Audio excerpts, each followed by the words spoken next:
The dust of the Miller Farm auction hung in the thick July air of 1973, a golden haze that smelled of dry earth and diesel. Jedediah Stone stood near the back, his arms crossed over his chest, his presence as solid and unassuming as the fence posts he leaned against. He wasn't here to buy. Not really. He was here to watch, to listen, to gauge the pulse of the county. And the pulse was racing. Men in clean work shirts and seed corn caps were bidding like drunken sailors, their voices rising with the auctioneer's hypnotic chant. They were bidding on credit, on hope, on the soaring price of wheat that promised to make every man a king. Jed just watched. His own farm, a modest 640 acres his father had paid for in cash after the Dust Bowl, was his. The deed was in a safe in his house, not in a file cabinet at the Farmers' Trust Bank, and he aimed to keep it that way. Well, if it ain't Jed Stone, the man time forgot. Jed didn't have to turn. The voice was as slick and oily as the fluid leaking from a bad hydraulic line. Richard Miller, rich to his friends and debtors, clapped a heavy hand on Jed's shoulder. He smelled of new cologne and easy money. "Come to see how modern farming works, Jed."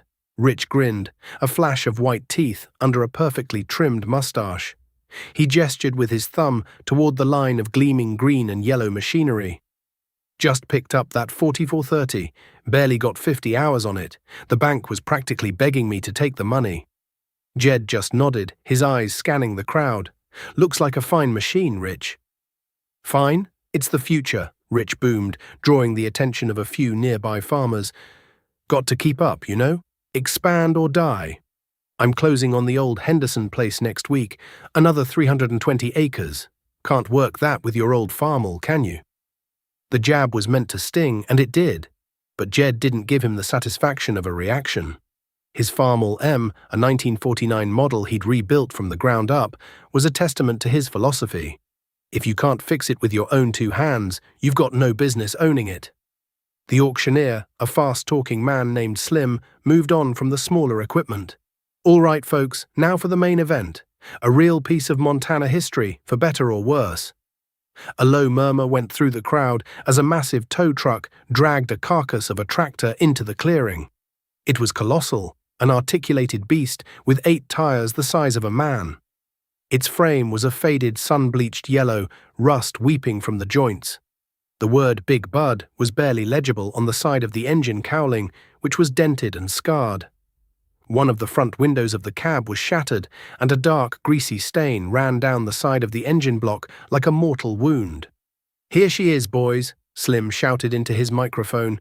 "A Big Bud 250, one of the first ones made right up in Havre.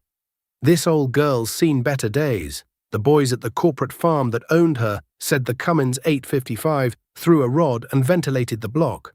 Frame's got a stress crack near the articulation joint. We're selling her for scrap, where she sits. Do I hear a bid for scrap iron? Let's start it at $500. $500 for 20 tons of prime American steel." A wave of laughter rolled through the crowd. Rich Miller's voice cut through it all. "500? Slim, you ought to pay someone to haul that fuel-guzzling piece of junk away. It's obsolete, a failed experiment." More laughter. Men shook their heads. The tractor was a monument to failure, a reminder of an idea that was too big, too thirsty, too much for a world that was moving towards sleek, efficient, dealer-supported machines. But Jed saw something else. He wasn't looking at the shattered engine or the cracked frame. He was looking at the bones. The planetary axles were massive, military-grade. The differentials were the size of beer kegs. The frame, despite the crack, was made of 1-inch thick plate steel. This machine wasn't built on an assembly line, it was forged. It was overbuilt to a degree that no modern accountant would ever approve of. It was designed to last forever if a man had the will to keep it alive. While the others saw a scrap pile, Jed saw a legacy. He saw power that didn't come with a monthly payment. He saw independence. "I hear 500. Do I hear 6? Slim chanted, his eyes pleading with the crowd. Silence. "Come on now, the tires alone are worth that."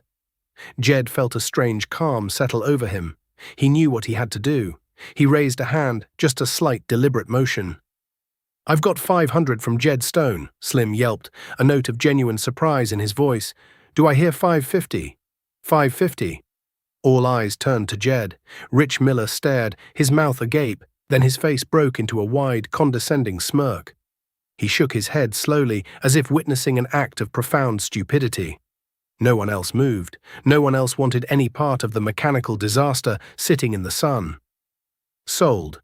Slim slammed his hand down. For $500 to Jedediah Stone. Good luck to you, Jed. You're gonna need it. The crowd parted as Jed walked toward the auctioneer's stand, pulling a worn leather wallet from his back pocket. He counted out 25 $20 bills, each one earned with sweat and calloused hands. As he took the receipt, Rich Miller sauntered over. "Jed, I've got to hand it to you," Rich said, his voice dripping with false concern. "When you decide to throw your money away, you really go big. What in God's name are you going to do with that thing?" Jed folded the receipt and tucked it into his shirt pocket. He looked at the hulking yellow tractor, then back at Rich's perfectly clean, new pickup truck. "I'm going to get it home, Rich," he said, his voice low and even. "And then I'm going to get it running." Rich just laughed, a loud, booming laugh that carried across the auction yard. "You do that, Jed, you do that. Let me know when you get it started. I'll bring a camera. The county fair could use a new sideshow." Jed ignored him. He was already thinking about the logistics. The tow would cost him another $100 he couldn't really spare. But it was a start. As he walked away, the whispers followed him. Crazy old Jed. Lost his mind. Threw good money after bad. He let the words wash over him. They didn't know what he knew. They saw a pile of junk. He saw the foundation of a debt-free future. Before we get into the nuts and bolts of this rebuild, the long nights, the grease and the steel, I have to ask you folks a question. Have you ever bought something everyone else called junk? Something that was cast aside and forgotten, knowing deep in your gut that you could bring it back to life? Tell me about it in the comments below. I read every single one, and I want to hear about the treasures you've saved from the scrap heap. Getting the big bud home was an ordeal in itself. It took 2 heavy-duty wreckers from Great Falls, and the drivers charged him double for the trouble of winching the dead machine onto a lowboy trailer.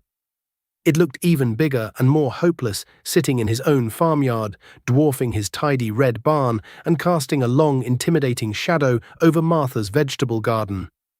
Martha stood on the back porch, wiping her hands on her apron, her expression a mixture of concern and weary resignation. She'd been married to Jed for 15 years.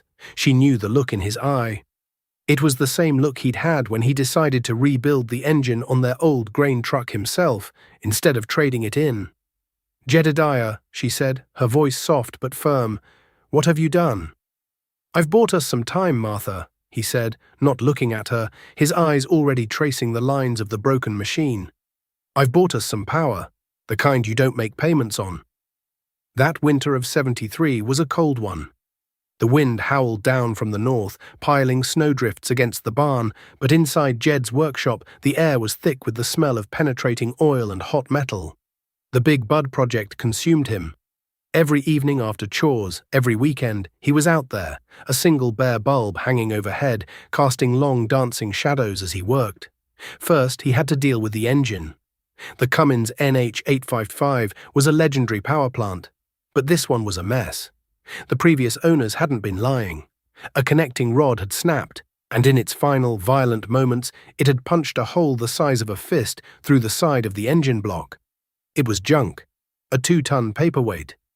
A new engine was out of the question. A factory rebuilt one from Cummins would cost more than 10 times what he'd paid for the entire tractor. So Jed started making calls. He spent hours on the party line, talking to truck stops, salvage yards, and equipment dealers all over Montana and North Dakota.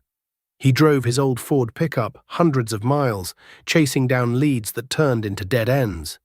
He found engines that were worn out, engines that had been in fires, engines with cracked heads.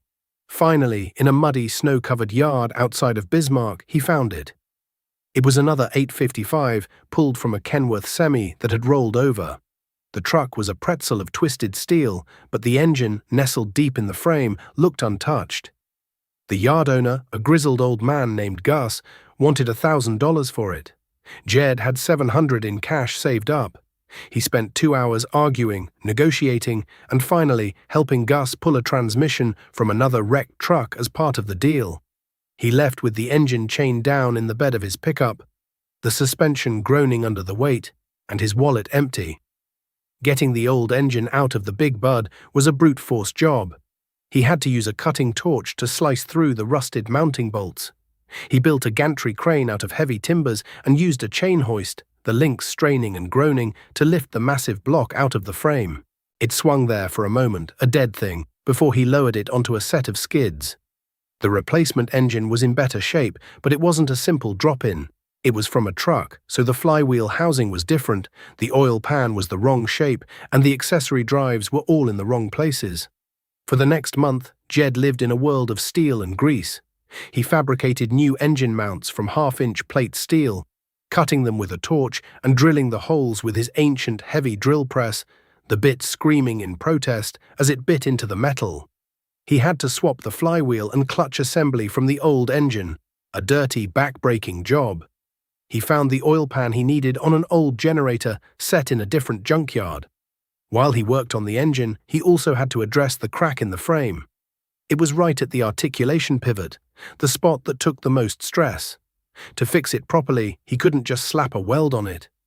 He spent a full day grinding the crack out with a heavy-duty angle grinder, creating a deep V-groove in the thick steel. Then, using a borrowed set of rosebud torches, he had to preheat the entire area to a dull cherry red to prevent the metal from becoming brittle. The welding itself took 6 hours.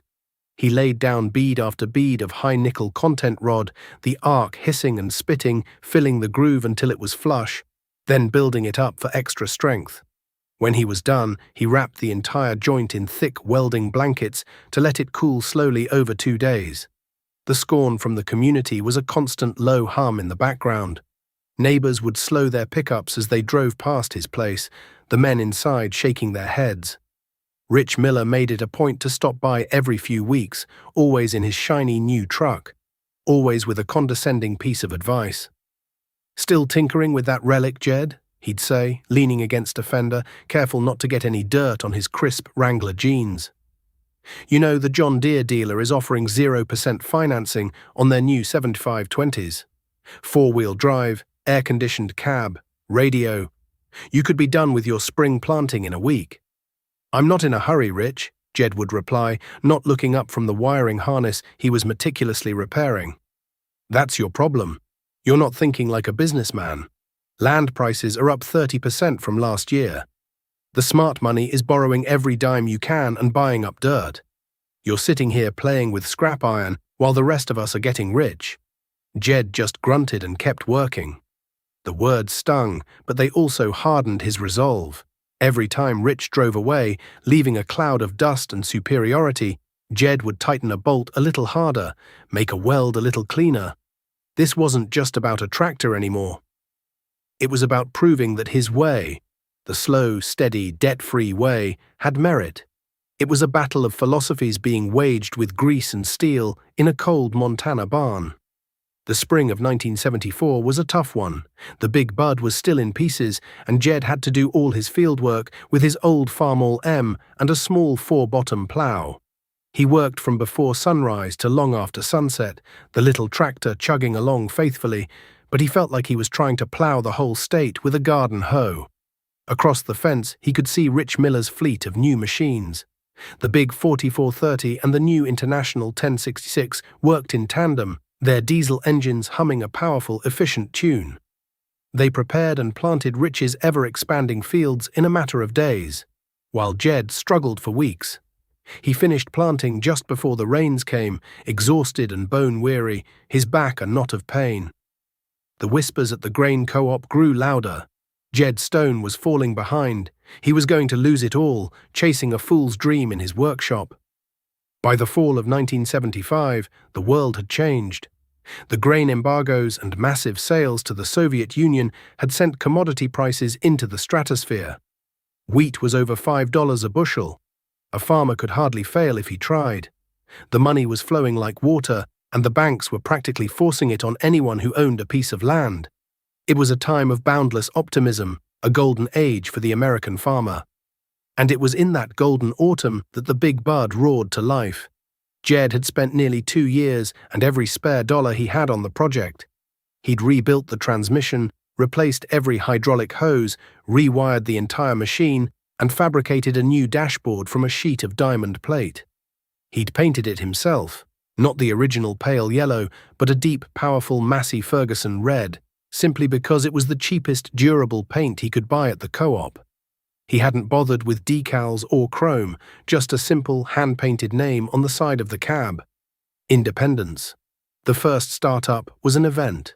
Martha came out of the house, and even his skeptical neighbors, the Hensons, paused their work to watch from across the road. Jed climbed into the high cab, took a deep breath, and turned the key. The starter motor groaned, turning the massive engine over slowly. Once, twice, and then it caught. A huge cloud of black smoke billowed from the straight pipe exhaust stack, followed by a concussive, earth-shaking roar. The sound was deeper and more menacing than any tractor the valley had ever heard. It wasn't the refined hum of a new John Deere, it was the raw, untamed thunder of a locomotive. The ground vibrated, the windows on the workshop rattled.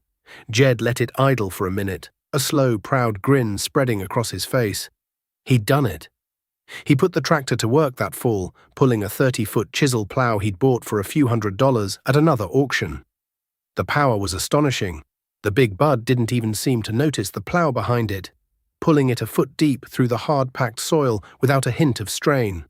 He did all of his fall tillage, work that would have taken him weeks with the farm all, in 3 days. He had time to spare, time he used to help his aging neighbor, Mr. Henson, who was struggling after a mild heart attack. He didn't charge him a dime. But Jed didn't expand. The extra money he made from the high grain prices went straight to the bank. Not into a savings account, but onto the principal of his mortgage. He made double payments, then triple payments. He bought his seed and fertilizer with cash, avoiding the high-interest operating loans that were standard practice for everyone else. He lived simply, his only luxury the peace of mind that came with a shrinking debt. Meanwhile, Rich Miller was the king of the county. The boom years were his vindication. He used his ever-increasing land value as collateral to borrow more and more money. He bought out 2 more farms, pushing his holdings to over 2,000 acres. He traded in his nearly new John Deere 4430 for a brand new 4840 with all the options. But his pride and joy was a brand new gleaming green Steiger Tiger II he bought in 1978. It was the pinnacle of modern farm power, an articulated giant that made every other tractor look like a toy. It had cost him over $100,000, a staggering sum. But as he told everyone at the diner, you have to leverage your assets. Debt is a tool. Jed over there, he doesn't get it. He's got that big old homemade tractor, and what does he do with it? Plows his own little patch and sits on his hands. He's a museum piece. To most people, Rich was right. Jed was seen as an eccentric, a man pathologically afraid of progress. They respected his mechanical genius. Nobody could deny that bringing the big bud back from the dead was a miracle of engineering. But they pitied his lack of ambition. He had the horsepower to farm a huge amount of land, yet he seemed content with his original section. He was a puzzle they couldn't solve. One cool afternoon, in the late summer of 1979, Jed went to the Farmers Trust Bank. He walked past the shiny brass plaque and the polished marble floors to the loan officer's desk. The young man, Peterson, had been trying for years to get Jed to take out a loan. "Mr. Stone," Peterson said, flashing a practiced smile, "making another extra payment. You're going to have that mortgage paid off in no time." "That's the plan, son," Jed said, sliding the check across the desk. "You know," Peterson leaned forward conspiratorially, "I could get you pre-approved for a $500,000 line of credit right now. Land values are still climbing, but the Fed is starting to make noise about interest rates. Paul Volcker, the new chairman, is a hawk. Rates are at 11% now, but they could go higher. We could lock you in. The old McGregor place is coming up for sale. It'd be the perfect addition for you." Jed looked at the young man, at his clean suit and his earnest, eager face. He saw a man who had never had grease under his fingernails or felt the bone-deep weariness of a harvest. "I prefer to sleep at night, son," Jed said simply, taking his receipt. "Thanks for the offer." As he turned to leave, the main doors of the bank swung open and Rich Miller strode in, laughing loudly with the bank president. They were clapping each other on the back, the picture of success and prosperity. Rich was signing more papers, no doubt for another piece of land or another massive, expensive machine. Jed stepped outside into the afternoon sun. He looked up at the vast Montana sky. To the west, over the mountains, a line of dark, bruised-looking clouds was gathering. They were still a long way off, but he recognized the signs. A storm was coming. Not a storm of rain and wind, but a storm of numbers on a ledger, of interest rates and collapsing markets. He didn't know when it would hit, but he knew it would be a bad one. And he knew, with a certainty that chilled him to the bone, that a lot of good men weren't going to be ready for it. He pulled his collar up against a sudden breeze and headed for his truck, his mind already turning over the preparations he still needed to make. The boom was about to end. The storm Jed had foreseen arrived not with thunder and lightning, but with the quiet click of a teletype machine in a faraway government office. In January of 1980, in response to the Soviet invasion of Afghanistan, President Carter announced a grain embargo. The bottom fell out of the market overnight. Wheat prices, which had been the foundation of the county's prosperity, plummeted. It was like the main valve on the pipeline of money had been slammed shut. At the same time, the Federal Reserve, under the grim leadership of Paul Volcker, waged its war on inflation. Interest rates, which had seemed high at 11%, began a relentless, terrifying climb. 12%, 15%, 18%. They kept going up, a monstrous tide of debt service that threatened to drown anyone who was overextended. The first sign of real trouble on Rich Miller's farm came not from the bank, but from the heart of his prized Steiger Tiger, too. It was a wet spring, and he was pushing the machine hard, trying to get his thousands of acres planted in a narrow window of good weather. He was pulling a 50-foot air seeder, a complex implement that was itself a marvel of modern engineering, when the tractor just died. It didn't sputter or cough, the big Cummins V8 simply went silent, and every light on the sophisticated console went dark. Rich sat there for a moment in the sudden, ringing silence, the smell of diesel and damp earth filling the cab. He tried the key. Nothing. He checked the main breaker. It was fine. He was a good operator, but he was no mechanic. The engine was buried under a labyrinth of wires and hydraulic lines, and the dashboard looked more like the cockpit of a 747 than a tractor. He got on the CB radio, his voice tight with frustration, and called the dealership in Great Falls. It took them 2 days to get a service truck out. A young technician in a clean company jumpsuit spent 6 hours with a multimeter and a briefcase full of diagnostic tools before he found the problem. A small black electronic module, no bigger than a deck of cards, had failed. It was the master controller for the fuel system and all the tractor's safety shutoffs. "Got to order one from the factory in Fargo," the kid said, wiping his clean hands on a clean rag. "Probably take a week to get here." "A week?" Rich exploded. "I'll lose my planting window. Can't you bypass it or something?" The technician shook his head. "No can do, Mr. Miller. It's all integrated. Without this module, she's just a big green paperweight. The part's about $900, by the way. Plus my time and travel, of course." For a week, the most advanced tractor in the county sat idle in the middle of a muddy field, a monument to powerless technology. Rich had to rent a smaller, older tractor from a neighbor at an exorbitant daily rate just to finish his planting, falling further and further behind. The $900 part ended up costing him thousands in lost time and rental fees. Across the fence, Jed watched. His own spring work had gone smoothly. One rainy afternoon, a hydraulic line on the big bud had sprung a leak. He'd driven his pickup into town, bought 10 feet of generic high-pressure hose and 2 new fittings for $30, and had the machine running again in an hour. His engine was purely mechanical. The fuel pump was driven by a gear, and the throttle was a simple steel cable. There were no electronic modules to fail. His dashboard had 4 gauges: oil pressure, water temperature, amperage, and a tachometer. All he needed. The cracks in Rich's empire began to show in other ways. He'd always been meticulous about keeping his equipment clean and perfectly maintained. Now his trucks and tractors were perpetually caked in mud. A fence line on the old Henderson place stayed broken for a month. He was at the bank constantly, his face etched with a permanent worry that his forced smile couldn't hide.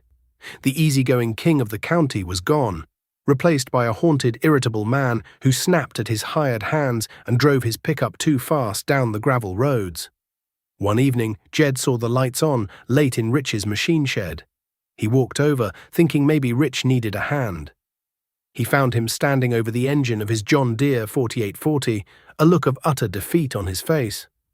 "She's running hot," Rich said without looking up, his voice hollow. "Been doing it for a week. I think the injector pump timing is off, but the dealer wants $2,000 just to look at it. And I just don't have it right now." Jed looked at the engine. It was a good design, but complex. "Did you check the simple things first? The radiator fins clean? Thermostat opening all the way?" Rich waved a dismissive hand. "It's not that. It's something expensive. It's always something expensive with these things." He finally looked at Jed, his eyes filled with a strange mix of resentment and desperation. "How do you do it, Jed? That old monster of yours, it never seems to stop. What's your secret?" Jed looked back toward his own farm, where the red silhouette of the big bud stood silent and waiting in the twilight. "No secret, Rich," he said quietly. "I just don't own anything that's smarter than I am." By the winter of 1982, the crisis was no longer a storm on the horizon. It was a full-blown hurricane tearing the heartland apart. Interest rates on operating loans peaked at over 21%. Farmers who had borrowed money to put their crops in the ground found that the harvest wasn't worth enough to pay back the loan, let alone the crushing interest. At the same time, the inflated land values of the 70s collapsed, falling by as much as 60%. Men who had considered themselves millionaires on paper suddenly found that their debts were greater than their assets. The banks, which had been so eager to lend money just a few years before, now started to panic. They called in loans, refusing to extend credit, desperate to get their money back before the whole system imploded. Foreclosure auction notices began appearing in the local paper, like obituaries. First, it was the young guys, the ones who had just started, leveraged to the hilt. Then it was established families, farms that had been passed down for generations. The auctioneer's chant, once the sound of optimism and prosperity, became a funeral dirge. Every week, it seemed, another neighbor's life was sold off piece by piece on their own front lawn. Jed and Martha survived by tightening their belts. They had no debt, save for the last few $1,000s on their original mortgage, which Jed had paid off in full the year before. The day he'd driven to the bank and handed over the final check, he hadn't felt triumphant. Just a profound sense of relief, as if he'd just managed to get his family into a lifeboat as a great ship was beginning to list. They lived off their garden and the beef from their own small herd of cattle. The low grain prices meant they weren't making much money, but they weren't losing it either. Their cost of production was a fraction of their neighbors. Jed's only major expenses were diesel fuel and filters. When a part broke on his equipment, he either fixed it, made a new one in his shop, or found a used one at a salvage yard. He was an island of stability in a sea of financial ruin. The end for Rich Miller came in the fall of 1983. The Farmers' Trust Bank, facing its own solvency problems, called his loans. All of them. He was given 90 days to liquidate. The news hit the county like a physical blow. Rich, for all his arrogance, had been a symbol of the good times, of what everyone had aspired to be. If he could fall, no one was safe.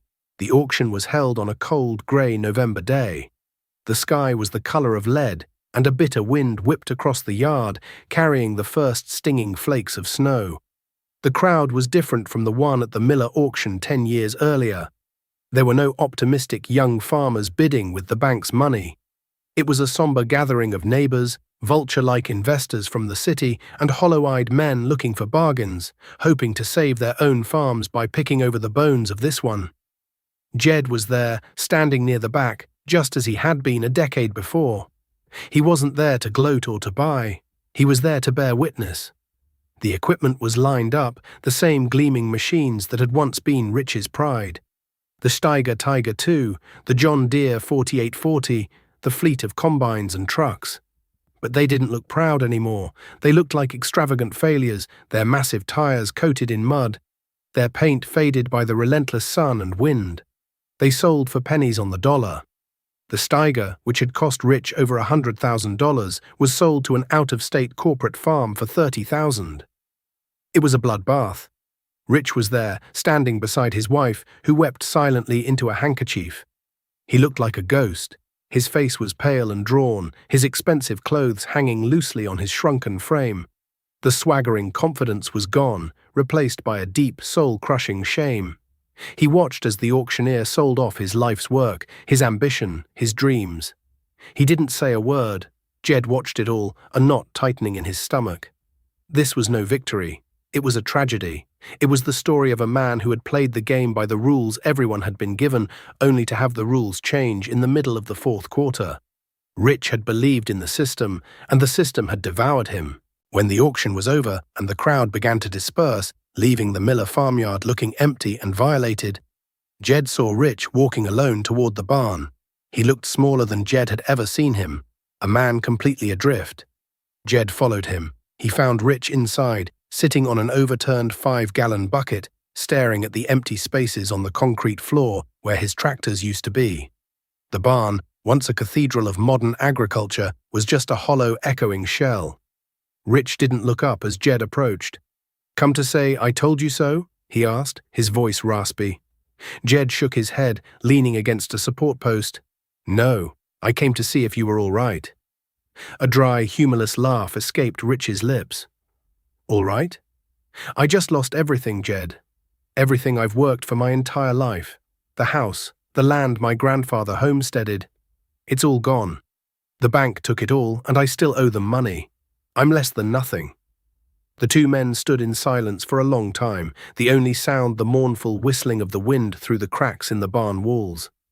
Jed thought about the years of quiet competition, of Rich's condescending remarks, and his own stubborn pride. It all seemed so petty now. "What will you do?" Jed asked softly. Rich shrugged, his shoulders slumping. "My wife's brother has a construction business down in Arizona. Said he might have some work for me. Running a backhoe or something." He finally looked at Jed, his eyes red-rimmed and empty. "From 2,000 acres to digging ditches. Quite the success story, huh?" Jed reached into his pocket and pulled out his old leather wallet. He took out a folded piece of paper and held it out to Rich. It was the deed to the original Miller home quarter, the 160 acres where the house and barn stood. Jed had bought it from the bank that morning before the auction. Paying cash. Rich stared at it, uncomprehending. "What? What is this?" "The bank was going to sell this piece to a developer from California," Jed said, his voice even. "They were going to tear down the house and put in one of those fancy subdivisions. Didn't seem right. Your grandfather built that house." He pushed the paper into Rich's hand. "It's yours. I'll lease it to you, $1 a year. You and your family can stay. You can work for me if you want. I could use a good man. We'll work something out, figure out a way for you to buy it back when you're on your feet again." Rich looked from the deed to Jed's face, his expression a mixture of shock, disbelief, and overwhelming gratitude. His tough facade finally crumbled completely. He bowed his head and began to sob, not loud, violent sobs, but the quiet, ragged gasps of a man who had lost everything and had just been given back the one piece that mattered most. Jed put a heavy hand on his shoulder. "We're neighbors, Rich," he said. "That's supposed to mean something."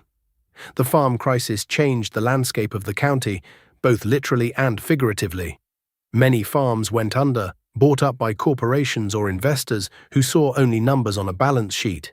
But a core group of family farmers survived, and they looked to Jed Stone as an example. His quiet, debt-free philosophy was no longer seen as eccentric. It was seen as prophetic. Men would stop by his workshop, not to mock his old equipment, but to ask his advice on how to rebuild a transmission or how to fabricate a part they could no longer afford to buy from the dealer. He never turned anyone away. He shared his knowledge freely, helping his community heal and rebuild, one repaired tractor at a time. Rich Miller stayed. He worked for Jed for 2 years, the two men developing a quiet, respectful friendship forged in the shared work of planting and harvest. Rich was a hard worker and a quick learner. He discovered a talent for mechanics he never knew he had, working alongside Jed in the shop. learning the satisfaction of bringing an old machine back to life with his own hands. Eventually, he saved enough to get a loan from a new, more cautious local credit union and bought back another 160 acres of his old farm adjoining the home place. He never expanded beyond that. He farmed it with older, used equipment that he paid for with cash, and he slept soundly at night. Years passed. The 1980s gave way to the 90s. Jed grew older, his hair turning the color of winter wheat, his hands gnarled into permanent claws from a lifetime of gripping wrenches and steering wheels. He never retired. He just slowed down, leasing out some of his land, but always keeping the home section to work himself. His grandson, a boy named Thomas, started following him around the farm as soon as he could walk. By the time he was 12, he was Jed's shadow, his eager apprentice. One warm summer evening, they were in the workshop, giving the big bud its annual service before harvest. The tractor, now over 30 years old, looked its age. Its red paint was faded and chipped, the steel underneath showing through in a patchwork of honorable scars. But its heart, the mighty Cummins 855, was as strong as ever. "Grandpa?" Thomas asked, his voice echoing slightly in the big shed as he struggled to tighten an oil filter. "Why didn't you ever buy a new tractor? Like the ones Mr. Miller has now, with computers and GPS and everything?" Jed stopped what he was doing and looked at the boy. He wiped a smear of grease from his forehead with the back of his hand, leaving a dark streak in its place. He looked at the massive red tractor, his old friend, his partner. "Because this one's mine, Thomas," he said, his voice a low rumble like the tractor's own idol. "When you buy a new one, you're just renting it from the bank. The bank tells you what you can and can't do. They own a piece of every crop you plant.